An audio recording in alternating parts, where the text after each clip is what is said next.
औज़ुबिल्लाहिमिनश्शैतानिर्रजीम बिस्मिल्लाहिर्रहमानिर्रहीम। कानूनी TV channel के दोस्तों को बहुत बहुत सलाम। आज जो शख्सियत आप देख रहे हैं जनाब शेख अब्दुर्रहमान साहब, इनका ताल्लुक़ ननकाना साहब से है। ननकाना में भी वकालत करते हैं, माशाल्लाह बहुत अच्छे वकील हैं। आप इनको केस भी दिया करें और लाहौर में भी करते हैं। तो ये पाकिस्तान जस्टिस पार्टी में इन्होंने शमूलियत इख्तियार की है और इनको हमने ननकाना का जस्टिस पार्टी का सदर भी बनाया है। तो आज शेख साहब से पूछते हैं कि शेख साहब, ये जो मौजूदा हुकूमत है, आप इनको तकरीबन 2.5 साल हो गए हैं, इनको आप किस नज़र से देखते हैं और आगे जो PDM की तहरीक चल रही है इसको किस नज़र से देखते हैं? जी शेख अब्दुर्रहमान साहब बताएं। बिस्मिल्लाहिर्रहमानिर्रहीम। सबसे पहले तो मैं बहुत बहुत शुक्रिया अदा करूँगा मुंसिफ अवान साहब का। ये हमारे सीनियर हैं और बड़े भाई भी हैं जिन्होंने हमें अल्हम्दुलिल्लाह बहुत कुछ सिखाया भी, और आज हम इंडिपेंडेंट प्रैक्टिस के अंदर इनकी ही सिखाई हुई बातों पर अमल करते हुए इस मुकाम तक पहुँचे हैं। जहाँ तक बात है सर इस गवर्नमेंट की, तो जब से ये गवर्नमेंट आई है पाकिस्तान के अंदर किसी भी सेक्टर में आप देख लें, हर जगह पर तबाही मची हुई है।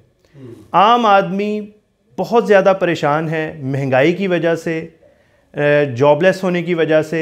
अगर कोई बिज़नेसमैन है तो वो हर जगह पर परेशान है। कभी उसको नैब का नोटिस आ रहा है, कभी उसको अपने माल की सप्लाई का इशू आ रहा है, कभी वो बाहर से जो इंपोर्ट करते हैं लोग जो वो उसके लिए प्रॉब्लम हो रही है।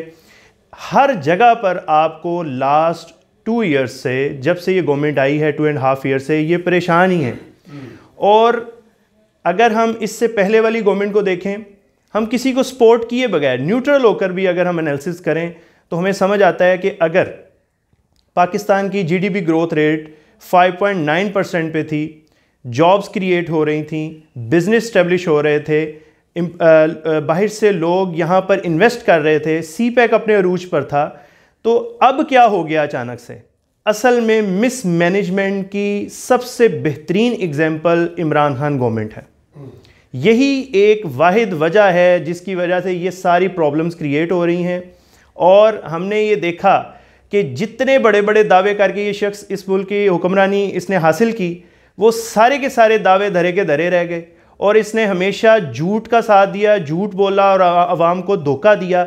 आज भी आप देख लें कि इसने अगर वादा किया था कि 50 लाख घर बनाएगा, मुझे बताएं किस जगह पर एक भी घर बना। इसने कहा था मैं 1 करोड़ नौकरियां दूंगा, मेरा ख्याल है कि तकरीबन 50 लाख से 1 करोड़ लोगों की नौकरियां चली गई इसकी गवर्नमेंट के अंदर।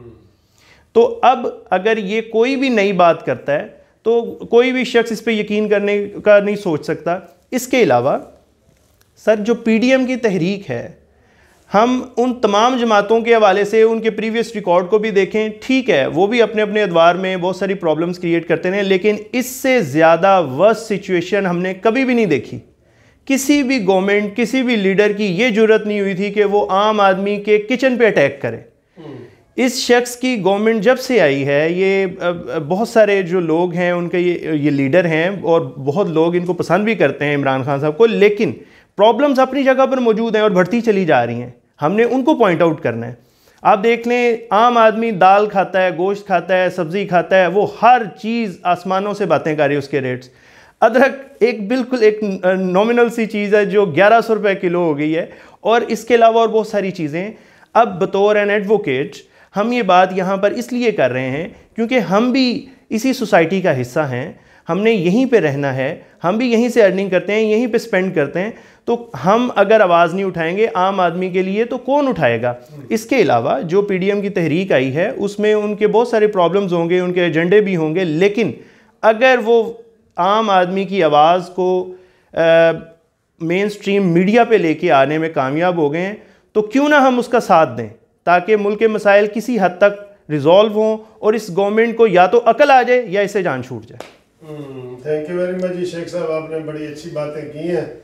तो हमारा इसके साथ कोई बुग़्ज़ नहीं है, हम अवाम के मसाइल की वजह से हम आवाज़ उठा रहे हैं। बिल्कुल। और पाकिस्तान जस्टिस पार्टी भी PDM में शामिल है। बिल्कुल। तो हम इंशाल्लाह मिल के उठाएंगे जी। Thank you very much sir, so kind of you.